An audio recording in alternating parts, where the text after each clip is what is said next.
اس لیے کہ اس گھٹیا لڑکی نے تمہارے بھائی سے شادی کر لی تو تم نے اپنی زندگی برباد کرنے کا فیصلہ کر لیا؟ یہ نہیں سوچ رہے کہ اچھا ہوا وہ ناگن تمہاری زندگی سے نکل گئی؟ فارس کی مٹھیاں سختی سے بھینچ گئی، اس کی سرخی مائل آنکھوں میں قہر کی نمی بڑھتی گئی۔ کیا پلان ہے تمہارا؟ اب کیا کرنا چاہتے ہو تم؟ خاموشی چھائی رہی۔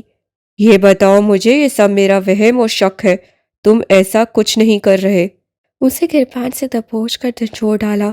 یہ گن میری پروٹیکشن کے لیے ہے اور راولپنڈی میں جاب کے لیے جا رہا ہوں۔ اسے سختی سے اپنا گربان چھڑا لیا تھا، سب سے چہرہ سرخ ہو رہا تھا، آنکھوں کی نمی بڑھ چکی تھی۔ راہم لب بھینچے اسے دیکھتا رہا، انداز سے واضح تھا اسے فارس کی کسی بات پر یقین نہیں آیا تھا۔ یہ ٹھیک نہیں ہے جو تم سوچ رہے ہو یا جو کرنا چاہ رہے ہو فارس، یہ ٹھیک نہیں ہے۔ وہ تحمل سے چند لمحوں تک راہم کو دیکھتا رہا، پھر اس سے لانچ ٹیبل کی دراز سے کچھ کاغذات نکال کر اس کے سامنے رکھے۔ اپوائنٹمنٹ لیٹر اسے پنڈی سے موصول ہوا تھا، جس کمپنی کی طرف سے اس کمپنی کا نام بھی لکھا تھا۔ اس کی لائسنس شدہ گن پچھلے 5 ماہ سے اس کے پاس تھی۔ یہ وقت کافی تھا کسی بھی حملہ کرنے، کسی کی جان نکالنے کے لیے بھی۔ شاید تم نہیں جانتے، تمہارے صاحب کا پوتا اپنی بیوی کے ساتھ لندن میں ہے۔ راہم کے اندر کے تمام خوف اور خدشات جھاگ کی طرح بیٹھ گئے۔ اپنے چہرے پر ہاتھ پھیرتے اسے گہری سانس لے کر اپنے اعصاب پر قابو پانے کی کوشش کی تھی۔ وہ پھر اس کی طرف متوجہ ہوا تھا۔ لندن میں وہ جتنا عرصہ اس کے ساتھ رہا، ہمیشہ سوال نظر انداز کر کے وضاحتوں کو چھپا لیا کرتا تھا، سن کر انسنی کرتا ہوا۔ کوئی کیا سوچتا ہے اس سے بے پرواہ نظر آتا ہوا، مگر پہلی بار اس سے راہم افاق کو کوئی وضاحت دی تھی۔ تمہارے ساتھ جو کچھ بھی ہوا اس کا مجھے بہت افسوس ہے، لیکن مجھے نہیں ہے، میں یہ سب ہی ڈیزرو کرتا تھا۔ اس کے ویران آنکھوں میں زندگی کی رمق نہ رہی تھی، اس کے چہرے سے مسکراہٹ ختم ہو چکی تھی، اس کے دل میں اب کوئی احساس نہ تھا۔ راہم چند لمحوں تک اسے دیکھتا رہا، وہ اس کے بھائیوں جیسا تھا، اس کی تکلیف ہمیشہ اسے عجیب سا دکھ دیتی تھی۔ یہاں تم غلط ہو، اسے گلے سے لگاتے ہوئے پشت تپتپائی۔ تم بس یہی ایک موقع ڈیزرو کرتے ہو جو میں نے تمہیں مارا ہے۔ فارس کے لبوں پر تلسی مسکراہٹ ابھر کر معدوم ہو گئی۔ بہت بھوک لگی ہے یار، تمہارے پاس کچھ کھانے کو نہیں ہے؟ الگ ہو کر وہ کچن کی طرف بھاگا، فریزر کھول کر نگاہ دوڑائی، ایک ہاتھ میں جوس پکڑا، دوسرے سے سالن کا بول نکالا۔ روٹی منگوا دو، بس صبح سے کچھ نہیں کھایا۔ جم کر میز پر بیٹھ گیا، گہری سانس لیتے فارس سے کوٹ اٹھایا اور باہر نکل گیا۔ جوس پیتے ہوئے راہم کی نگاہیں اس ہینڈ گن پر ٹھہری رہیں جو لانچ کی ٹیبل پر رکھی تھی اور جس پر پورے چاند کی روشنی پڑ رہی تھی۔